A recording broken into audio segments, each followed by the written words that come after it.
Yo, salut Mugiwara, c'est Chapeau de Paille, j'espère que vous allez bien. On se trouve aujourd'hui pour la review live, et oui, encore une fois, du chapitre 169 de Natsu no Taizai. Bon, là, j'en avais fait une la semaine dernière. Promis, je fais une review, on va dire, je ferai une review classique la semaine prochaine, mais là, franchement, par rapport aux annonces qu'on avait eues donc la semaine dernière et puis par rapport à ce combat-là vraiment qui promet d'être épique entre Escanor et puis Gaozer, voilà, après et puis Hawk aussi et Jericho d'outre mesure, voilà, j'avais vraiment envie de voir de faire une réaction live par rapport à la direction qu'allait prendre ce combat, parce qu'au final voilà, ils vont pas, je pense qu'ils vont pas trop pouvoir se soustraire à ce combat et que forcément il aura lieu, ou alors comment l'auteur, enfin comment Nakama Sensei va trouver une petite pirouette pour arriver à détourner un petit peu le schmilblick, enfin voilà, j'avais envie de voir tout ça en live avec vous, et promis, je ferai une vidéo pas trop longue. Voilà, je sais que la semaine dernière c'était pas un cadeau, plus de 30 minutes quand même de review, mais bon, le chapitre en valait la durée, et franchement, voilà, promis, j'essaierai d'être concis, même si j'ai vu que déjà qu'il fait à peu près plus de 20 pages déjà ce chapitre, donc on va essayer d'être assez dynamique et d'arriver à traiter tout ça de manière assez synthétique.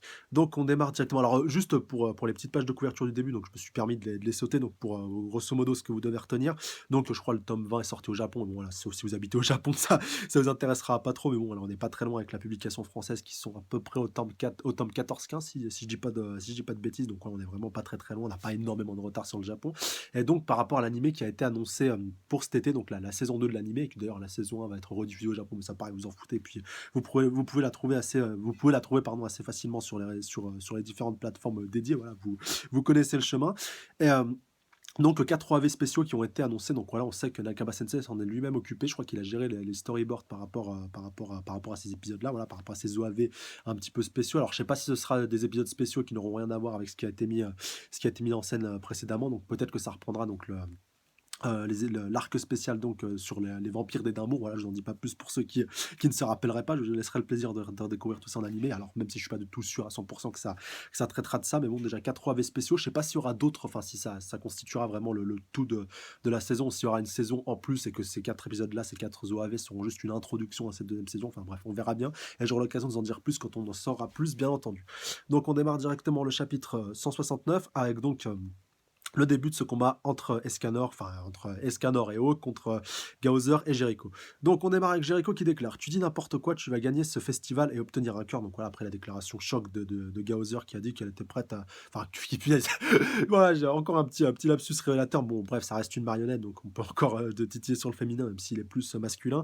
Et donc, qui avait la déclaration choc qu'il avait fait dans le chapitre précédent, comme quoi il était prêt à tout pour gagner ce tournoi, pour pouvoir enfin se faire exaucer son vœu et de devenir vraiment humain. Voilà, j'avais fait le petit parallèle avec Naruto, avec le personnage de Sasori qui lui était humain et voulait devenir une marionnette, et là Gaozer qui est une marionnette et qui veut devenir humain. Voilà, le petit rappel des faits. Donc alors Gaozer lui dit: c'est exact, je veux un cœur qui puisse comprendre les émotions. Jericho lui dit: alors tu vas tenter d'obtenir un cœur en tuant tes amis. Ta logique est vraiment tordue. Et donc, dans ce cas, dis-moi s'il y a un autre moyen que mon souhait soit exaucé. Donc, lui répond Gaozer. Et donc, Jericho, dans le but d'obtenir du pouvoir, tu as jeté toute ton existence en tant qu'humaine. Et donc, en quoi est-ce différent? Elle a pas tout à fait tort. Enfin, il a pas tout à fait tort par rapport à ça. Voilà, quand on sait que Jericho, voilà, on a un petit rappel juste après. Oui, tu as parfaitement raison. Et à cause de ça, j'ai fini par blesser Ban et mon frère. Donc là, en plus, on a les petites images en arrière-plan. Et c'est pour ça que je te le dis, donc voilà, lui insiste vraiment sur ce point-là, Jericho. Donc maintenant, j'ai une petite nouveauté aussi, j'annonce les pages pour les reviews live pour que ce soit plus simple pour vous à suivre si vous voulez suivre le chapitre en même temps que moi, encore une fois. Le lien est dans la description comme à chaque fois. Donc page suivante, Gaozer lui dit: blesser tes amis et ta... non, pardon, Jericho lui dit: blesser tes amis et ta famille juste pour obtenir ce que tu veux, ça ne vaut pas le coup. Au final, celui qui en souffrira le plus, c'est toi. Et donc là, on voit Hawk qui est en train de les observer avec ses lunettes radar qui lui permet d'indiquer le taux de puissance. Les lunettes d'intérieur, donc Gaozer, son niveau de pouvoir total est de 3100. Il n'a pas changé du tout. Donc voilà, Pugo, voilà, avec son petit cri qui lui est atypique. Donc voilà, qui nous informe que son pouvoir n'a pas changé. Et le niveau de pouvoir de l'apprenti de lèvres de Moru, donc Jericho, de Moru, est de 280. Donc voilà, quand même Gaozer qui est de base quand même pas mal plus puissant. Que notre cher Jericho, même si voilà, ça reste quand même relativement faible par rapport à la puissance d'Escanor ou Meliodas quand ils sont en full power, si je puis me permettre. Donc alors ouais, du bon menu fretin, donc déclare Hawk. Et il continue en déclarant: ça va être du gâteau. Après tout, mon niveau de pouvoir était de 3000 autrefois. Non mais le mec est vraiment toujours là à s'envoyer des fleurs. Mais après avoir acquis du pouvoir magique, il a augmenté considérablement, ce qui signifie qu'il devrait être environ de 100 000. Donc voilà, il peut encore plus loin. En ce moment, par conséquent, tu n'as pas de souci à te faire, grand-père, petite moustache. Et donc on voit Escanor qui est en train de se barrer au loin. En plus, on a une petite flèche qui nous l'indique, voilà, attention Escanor se barre en arrière-plan. Et donc et donc on voit Escanor qui se penche sur les bords du terrain, mais voilà, ils sont un petit peu à hauteur avec les deux mains qui sont un petit peu resserrées comme ça. Et donc il s'adresse à Dolor et puis à Gloxinia, donc pardonnez-moi. Donc il va très certainement leur soumettre une requête, donc page suivante. Je suis simplement venu ici pour livrer quelques boissons alcoolisées pour le grand festival de combat. Je n'avais pas l'intention de participer. Y a-t-il un moyen pour que vous me donniez une défaite par abandon et me laissiez me retirer? Donc voilà, demande-t-il assez simplement, modestement. Donc Dolor lui dit aucune exception ne sera faite. Et Gloxinia rajoute tu as déjà été choisi pour participer et venir aussi loin que dirais-tu de t'en acheter une paire, donc voilà, de ce que les hommes ont entre leurs jambes, voilà, pour pas être trop vulgaire, de t'en acheter une paire et nous montrer ce que tu as dans le ventre. Et donc Escanor lui dit alors je vous en prie, je vous en supplie, changez les règles. Et donc il continue donc je connais Gaozer depuis très longtemps et même si je n'ai fait que récemment la connaissance de Jericho, ces deux-là sont mes précieux camarades. C'est impossible que je puisse me battre à mort contre eux. Et donc là on voit Meliodas et Ban et même Ban et King, pardon, King et Diane donc ils voient un petit peu ce qui se passe vu que leurs combats sont terminés. Mais Elaine et puis Elisabeth donc ouais, qui sont un petit peu surpris et qui essaient un petit peu de se mettre à la place de Escanor. Donc page suivante. Et Gloxinia lui dit ah, ah, ah, ah, je sais, et c'est ça qui rend ça aussi fun au final que tu dois affronter tes amis. Afin d'exaucer son souhait, une personne sera prête à tout, peu importe à quel point c'est cruel ou vil. Donc voilà, ça fait un peu référence à Gaozer qui est vraiment maintenant déterminé à gagner ce tournoi pour se faire exaucer son souhait. C'est juste le genre d'espèce que vous, les humains, êtes à l'origine, n'est-ce pas? Et donc là, on voit Escanor bon, un petit peu pris de panique, qui demande Capitaine, que dois-je faire? Et donc là, il s'adresse à Meliodas, et Dolor lui dit c'est vraiment pathétique, je ne vois rien d'autre que de la peur chez cet homme. Capitaine, donc voilà, se demande Gloxinia. Donc, alors, enfin, il ou elle se demande. Je crois que c'est plus un mec Gloxinia, mais voilà, j'ai vraiment du mal à m'y faire. Peut-être que je continuerai à l'appeler elle. Non, voilà, je vais essayer de faire un effort, mais c'est vrai que c'est assez chaud. Et donc, Dolor continue en lui disant il semblerait que cet homme pitoyable et Méliodas soient de vieux amis. Donc voilà, il comprend qu'il faisait sûrement partie des Sins, enfin voilà, des Taizai, pour être encore plus précis. Et page suivante, donc on voit Méliodas, et je crois que c'est Dolor qui est en train d'analyser tout ça, enfin Dolor ou Gloxinia. Alors, mais comme d'habitude, je ne peux lire ni ses pensées ni ses sentiments. Cet enfoiré est vraiment imperturbable. Et bien au-delà de son expression, même avec son œil magique, je suis incapable de lire son cœur. On se fait un pari amical dans ce cas pour savoir s'il va bouger pour tenter de sauver son camarade ou ne rien faire et profiter du massacre. Donc là, on voit vraiment que Meliodas est imperturbable et qu'il ne veut pas laisser percevoir ne serait-ce qu'une once de ce qu'il pense vraiment. Et donc, il va pas interférer envers Escanor ou envers Gaozer. Voilà, il va vraiment être impartial tout le long de ce combat. Il ne va pas intervenir. Du moins, je pense pas tant que ça ne prend pas une tournure un peu trop dramatique. Donc, on retourne du côté de Hawk et d'Escanor. Donc, Hawk qui lui déclare je ne sois pas stupide, grand-père moustache de crevette. C'est un festival, il n'y a pas moyen qu'on s'entretue dans un festival. Et donc, alors, Escanor lui dit tu as bien entendu les règles de tout à l'heure, hein? Et donc, là, Hawk lui dit hein? Et donc, voilà, après, je crois qu'il a un petit peu atterri que ça craigneuse. Donc, Pougo, t'es sérieux? Donc, voilà, il est en train de secouer un peu Escanor. Et donc on voit Jericho qui est un petit peu en train de s'avancer et de s'interposer vis-à-vis de Gaozer pour éviter donc qu'il leur fasse du mal, voilà, pour éviter que le combat ne se déclenche. Donc écoute, si nous commençons à nous battre entre nous camarades contre camarades, nous allons juste jouer leur jeu. Et donc alors, je crois que c'est Gaozer qui lui dit camarade. Page suivante. Donc Gaozer qui continue en déclarant juste parce que nous nous sommes battus côte à côte, ça fait de nous des camarades. Parce que nous avons voyagé ensemble, ça fait de nous des camarades. Parce que nous avons dîné ensemble, ça fait de nous des camarades. Bah oui, ça fait de vous des camarades. Qu'est-ce que tu veux qu'on te dise? Et donc elle passe tranquille, enfin il passe tranquille sans trop forcer devant Jericho et il va très certainement donc passer aux choses sérieuses par rapport à Escanor. Et je rappelle donc que c'est toujours la nuit, donc Escanor peut pas se servir de toute sa puissance et même il a pas envie, même si c'était midi, je pense pas qu'il aurait envie de servir de toute sa puissance, surtout contre Gaozer et contre Jericho. Enfin voilà, faut pas abuser non plus. Les gens utilisent toujours ce mot lorsque ça les arrange, mais en réalité il est plutôt vague et ambigu. Mais c'est toi qui es ambigu, Gaozer. Et donc on voit Jericho qui est un petit peu en train de se rappeler tout ce qui s'est passé, donc je ne le comprends pas très bien non plus. Donc là elle se rappelle de tout ce qui s'était passé avec Ban et avec Elaine, avec les différents combats contre Merask Scylla et puis Galan, donc voilà, toutes les épreuves qu'ils ont dû traverser. Et donc, mais partager ces sentiments l'un pour l'autre, et quand quelqu'un souffre, vouloir faire tout ce que l'on peut pour tenter de l'aider, avoir son cœur lié aux autres, n'est-ce pas ce que signifie être camarade? Et donc alors Jericho, voilà, donc Escanor qui est un petit peu impressionné, voilà, vu qu'il la connaît depuis pas très longtemps au final, page suivante. Et Gaozer qui déclare c'est magnifique, ça me donne encore plus envie d'avoir un cœur. Et donc voilà, bah, Escanor qui flippe encore un peu plus Gaozer. Et donc alors Là, Jericho qui commence un petit peu à péter un câble donc en forêt, elle est en train de saisir ses 2 mains comme ça, voilà, pour vraiment former une sorte de pont pour pouvoir essayer de l'assommer. Elle va essayer de l'attaquer par derrière, mais visiblement Gaozer a l'air de pouvoir anticiper la chose. Page suivante et donc ouais, elle l'a bien anticipé, lui a fait voler un violent coup de pied en pleine poire. Et donc Jericho qui va très certainement finir au sol. Alors on va avoir un début de combat de Jericho contre Gaozer alors qu'elles font partie de la même équipe. Enfin, voilà, c'est assez marrant, mais bien malin celui qui pourra me dire l'issue de ce combat. Voilà, j'ai peut-être une petite idée, je vous la soumettrai en fin de review si les choses n'ont pas suffisamment avancé. Enfin, si on n'a pas encore de vainqueur, bien entendu, mais c'est pas impossible, on verra. Donc, Hawk qui déclare Gaozer enfoiré, tu te retournes contre ta propre partenaire maintenant, donc Super Sirloin Illusion, donc voilà, déclare Hawk. Donc alors il a l'air, ouais, il est en train de se dupliquer, j'ai l'impression, mais bon, au final, ça va pas faire grand chose contre Gaozer qui arrive à le saisir au vol, voilà, mais tu l'avais un petit peu bondi dessus. Et donc, alors donc voilà, Pogo déclare Hawk, et donc là il se fait vraiment clouer au sol par Gaozer. Et donc voilà, déjà deux combattants un petit peu hors course, donc ouais, ça va être vraiment Escanor. Donc comme ça fait écho avec le titre de ce chapitre, voilà, le légendaire chevalier sacré le plus faible. Donc voilà, c'était aussi indiqué dans les premières pages de ce chapitre, donc on pouvait s'en douter, mais c'est à la fois le plus faible et le plus fort quelque part, enfin du moins un des plus forts.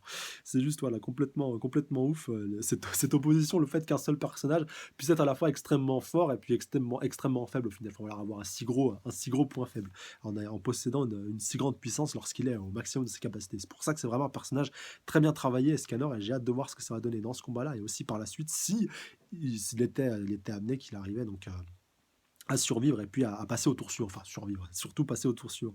Donc Cochon San Jericho, voilà, déclare Escanor, et donc voilà, bon, bah, Gaozer qui s'en est débarrassé assez rapidement. Bon, voilà, qui empêchera toute intrusion de leur part, et donc voilà, il a vraiment envie de passer aux choses sérieuses, Gaozer, page suivante. Alors, magie 5, force 5, mental 5, niveau de pouvoir total 15. Donc je n'avais pas l'intention d'utiliser la moindre magie sur le capitaine des restes et son ami. Mais donc voilà, le capitaine des restes, c'est bien entendu le titre de Hawk. Donc alors, oula, alors Gaozer qui est un petit peu en train de se servir de pouvoir psychique et de ses pouvoirs, donc d'un petit peu de marionnettiste pour bloquer Escalor. Donc voilà, ah, voilà, il ne comprend pas trop ce qui lui arrive. Et donc mon corps bouge tout seul. Et donc, mais afin de rendre hommage au lion de l'orgueil, donc déclare Gaozer, arrête Gaozer, je refuse de me battre contre toi, je vais te finir à pleine puissance. Donc, je déclare Gaozer, page suivante. Donc là, on voit enfin, Kills, punaise, excusez-moi, vraiment, je vous jure que je le fais pas exprès, qui s'est vraiment rapproché d'Escalor. Donc là, il est en train de lui toucher le crâne. Donc Nightmare Terror, donc terreur cauchemardesque. Et donc très certainement une attaque vraiment psychique, histoire donc de pouvoir littéralement le shooter directement par le cervelet. Donc Escanor qui m'appelle, donc on voit Escanor un petit peu sur un fond blanc. Alors Escanor, c'est parfait. Donc ça doit très certainement être Gaozer. Alors attendez, non, peut-être qu'on est dans le monde enfin dans l'esprit de Gaozer, d'Escanor. Page suivante. Donc quel nom magnifique. Nous l'élèverons afin qu'il soit bon et fort. Père, mère, moi. Mais son père c'était un roi. C'est quoi ce délire? Oh punaise. Non mais alors là, c'était quoi? Punaise. Et là on voit un petit garçon. Voilà, son frère. Alors Diamond, alors c'était peut-être son grand frère. Et on voit, ouais, il a des armoiries royales sur la couverture qui est un petit peu en train de l'entourer. Donc, non mais c'était... Escanor, c'est un prince. Non mais... alors là, j'arrive pas à comprendre. Il serait le roi, mais de quel royaume? Alors, non, non, non, non, non, non. Je viens d'avoir une pensée affreuse.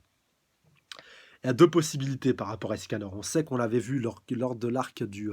punaise. Lors de l'arc des vampires d'Édimbourg, et on sait qu'il y avait un royaume d'Édimbourg, enfin voilà, ouais, d'Édimbourg, c'est bien comme ça que ça se prononce. Donc on sait voilà, qu'il a un lien particulier avec ce qui s'était passé là-bas. Donc peut-être qu'il est le fils de cette famille-là royale-là, mais voilà, j'ai vraiment flippé. Il y a un autre royaume qu'on a vu au début du manga qui a été complètement détruit par ce qui s'est passé avec les 10 commandements et autres, c'était le royaume de Danafor, pour ceux qui se rappellent. Voilà, donc on sait que Lise, voilà, c'est qui est un petit peu de la personne, on va dire, dans laquelle d'Elisabeth est la réincarnation, voilà, l'ancienne compagne de Méliodas, c'est celle qui est morte un petit peu pour lui, et celui pour qui il en a un peu gros sur la patate, voilà, grosso modo, et celle à laquelle à chaque fois Méliodas pense quand il regarde Elisabeth. Donc peut-être qu'il est aussi le descendant de cette famille-là, qui sait. Enfin voilà, j'espère vraiment qu'on en apprend un petit peu plus, mais en tout cas, c'est pratiquement certain que Escanor est un enfant d'une famille royale. C'est juste complètement ouf, ça. Donc, alors, et puis voilà, vraiment, il n'y a pas de doute, vu que son père et sa mère ont chacun une couronne sur la tête. Enfin, voilà, c'est sûr à 100%, mais c'est complètement ouf après les révélations qu'on a en ce moment. Donc, pour qui tu te prends?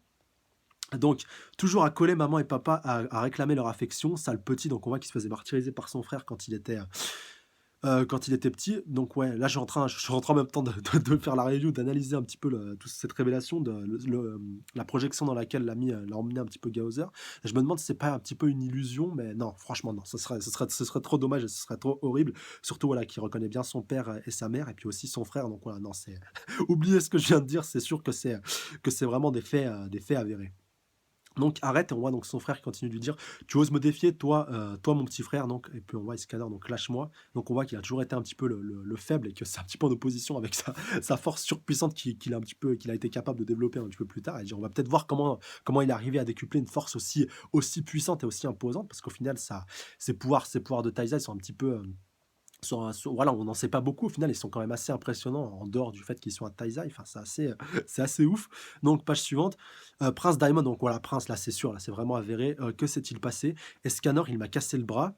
Et donc, ah, monstre, et là on voit vraiment qu'il s'est fait jeter l'infamie par son père, donc monstre, voilà, et tous ceux qui lui disent: «Escanor, que t'est-il arrivé? Pourquoi ressembles-tu à ça?» Et donc là, Gaozer qui lui fait très certainement revivre les pires moments de son enfance, et donc peut-être qu'il a été chassé de la famille royale, et qu'il a été persécuté enfin, peut-être qu'il a décidé de partir de lui-même, vu qu'il était plus en odeur de sainteté, dans son royaume. Voilà, pour ceux qui suivent, allez, je vais citer un autre manga que je fais pas en review, mais que j'ai lu il y a pas il y a pas très longtemps, qui me fait un peu penser à ça, par rapport à Maggie. Je vous dis pas quel personnage, attention, je vous spoile pas, mais ça m'a fait un peu penser à une situation par rapport à Maggie. Ceux qui voient de quoi je parle, bien entendu, n'hésitez pas à vous manifester dans les commentaires et à réagir et à vous dire voilà, si vous avez pensé un petit peu à ça. Mais attention, mettez bien une balise spoil si vous parlez de ce spoil, bien entendu, en question. Donc, alors, Escanor Sama, je suis votre allié. Donc, on voit que quelqu'un se penche sur lui. Alors, cette abomination n'est pas mon fils. C'est clairement un être maudit et puissant. Donc, arrêtez, sinon le laissons vivre, il finira par détruire le royaume. Mais c'est horrible. Le prince s'est échappé. Voilà, donc on a atterri un petit peu sur ce que je pensais. Trouvez-le et tuez-le. Ne le laissez pas s'enfuir. Maintenant, vite, dans le tonneau. Non, je ne veux pas fuir tout seul. Donc, on voit qu'un petit peu là, qu'il a été. Comment on pourrait qualifier ça? Et au final, il n'a pas eu le choix, il a dû un petit peu fuir par lui-même et fuir de lui-même. Et donc, alors, page suivante. Donc, Escanor Sama, je vous en prie, portez-vous bien. Punaise, mais Rossa. Alors, je me demandais, punaise, à qui est-ce qu'elle me fait penser? Rossa, qui est cette fameuse Rossa? Dites-moi dans les commentaires si on a déjà vu cette Rossa. Là, je vous avoue que ça me dit rien sur le coup, surtout qu'elle est un peu encapuchée, mais elle me fait penser à quelqu'un. Donc, peut-être je vous redirai dans les commentaires si j'arrive à trouver. Mais elle me fait un peu penser à quelqu'un. Sauvez-moi. Donc alors on le voit en train de mener différents combats, et donc là on le voit qu'il avait déjà sa forte stature, sa forte corpulence à ce moment-là. Donc peut-être qu'il avait dû commencer à devenir baraque à cette époque-là, après sa fuite. Et donc on voit qu'il a affronté pas mal de monstres, et qu'il a réussi à les vaincre assez facilement. Donc là j'ai un peu l'impression que c'est un ogre ou un troll. Donc merci monsieur. Donc là on voit qu'il a sauvé des gens un peu in extremis. Waouh, j'ai peur. Ce n'est pas un humain. Et donc voilà, il était quand même assez jeune. Tout comme les rumeurs le laissent entendre, tu es vraiment intéressant, me prêteras-tu ta force? Donc ne me parlez pas avec autant de légèreté, je ne sais pas pour qui ou pourquoi vous me prenez, mais donc là je pense que ça doit être sa rencontre, très certainement avec les Taizai, ou au moins avec Meliodas. Et donc, page suivante, eh ben non, c'était sa rencontre avec Merlin. Bah oui, en même temps, ça paraît un peu logique, vu qu'on sait qu'il a un attachement tout particulier pour Merlin, et peut-être que Merlin va se manifester, vu que pour moi, j'avais dit qu'elle était peut-être sous l'armure du chevalier. Je sais pas si c'était un chevalier sacré, je me rappelle plus de son nom, je crois que c'est le chevalier Silver, quelque chose comme ça. Je sais qu'il est avec un des petits démons, de Gloxinia, voilà, un des petits Ziozio. Je vous remettrai son nom dans les commentaires, vous inquiétez pas, le nom de ce personnage-là, mais je suis sûr que Merlin aussi n'est pas très très loin. Donc je suis Merlin la magicienne, donc lui déclare-t-elle, et voici Méliodas, le capitaine de mes chevaliers. Donc voilà, elle avait déjà rejoint les Taizai à cette époque-là, et puis Méliodas était aussi présent. Donc page d'après, Alors Merlin, tu n'as pas peur de moi? Donc lui demande, demande Escanor donc: «Pourquoi?» et donc là, on le voit qu'il était revenu donc tout queuse, donc voilà, il devait déjà avoir cette son sa petite particularité au niveau de la morphologie entre devenir hyper baraque et se transformer en cure-dent, enfin voilà, il a vraiment un peu les 2 et donc Merlin qui lui dit: «La peur n'est rien de plus que de l'excitation qui naît de l'ignorance. Les mystères qui t'entourent m'excitent déjà suffisamment comme ça», donc on voit qu'elle s'est pas mal penchée sur lui par rapport à sa particularité, voilà, qui est vraiment unique et atypique. C'est la première fois de ma vie que quelqu'un me dit ça, donc lui dit Escanor. Et là, on voit que Gaozer était déjà présent à ce moment-là, vu qu'il avait dû rejoindre les Taizai à ce moment-là. Donc, oh, alors tu as un faible pour Merlin, hein, donc lui dit Gaozer. Pourquoi tu dis ça? Donc, fou, fou, fou. Donc, voilà, on voit qu'il était déjà un peu amoureux à ce moment-là. Et ça ferait un très beau couple, en tout cas, tous les deux, qui sont à peu près le même âge. Et puis, leur personnalité collerait assez bien ensemble. Dites-moi ce que vous en pensez dans les commentaires. Est-ce que vous trouvez que ça ferait un beau couple, Escanor Escanor et puis Merlin, en plus donc déjà des couples qu'on a déjà avec Elaine et puis Ban et puis King, punaise, King Jan et puis Meliodas, bien entendu, avec Elisabeth, enfin Lise ou Elisabeth, là, ou les deux, voilà, on peut un peu jouer sur les mots. Alors donc, c'est ce que sont ces sentiments. Juste en regardant Merlin, je peux sentir mon cœur commencer à souffrir, juste en entendant sa voix, ma tête commence à danser et flotter. Donc là, en gros, il s'aperçoit qu'il est vraiment amoureux d'elle. Page suivante. Et Gaozer lui dit: «Je n'en sais rien, je n'ai pas de cœur». Ah, alors, genre, peut-être que c'était elle qui lui, enfin, peut-être que c'était Gaozer qui lui avait dit ça et donc que c'est l'a un petit peu fait tilter, un petit peu fait réaliser. Et donc Escanor qui se dit: «Gaozer, j'ai bien entendu, tu es amoureux de moi», donc encore une fois, lui dit Merlin et donc Merlin, depuis combien de temps es-tu là? Donc là, je crois qu'on retourne dans le présent après ce qui s'est passé. Donc: «Désolé, mais je refuse de marcher aux côtés d'un homme qui n'a pas d'avenir». Oh punaise! Oh c'est dur. Alors là, franchement, dites-moi dans les commentaires, là, trichez pas si vous êtes en train de lire le chapitre en même temps.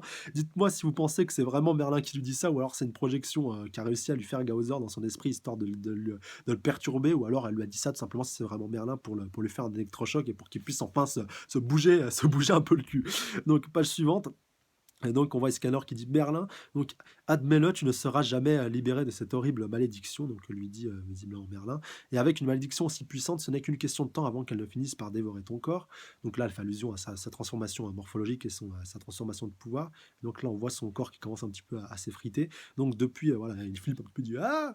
Donc depuis le tout début, tu n'as été rien de plus qu'un autre sujet de test pour moi. Non, attendez, c'est vraiment moche. Non, je pense vraiment là que c'est que c'est Gaozer qui fait exprès. Et donc là, on voit lentement Escanor en train de se faire effacer.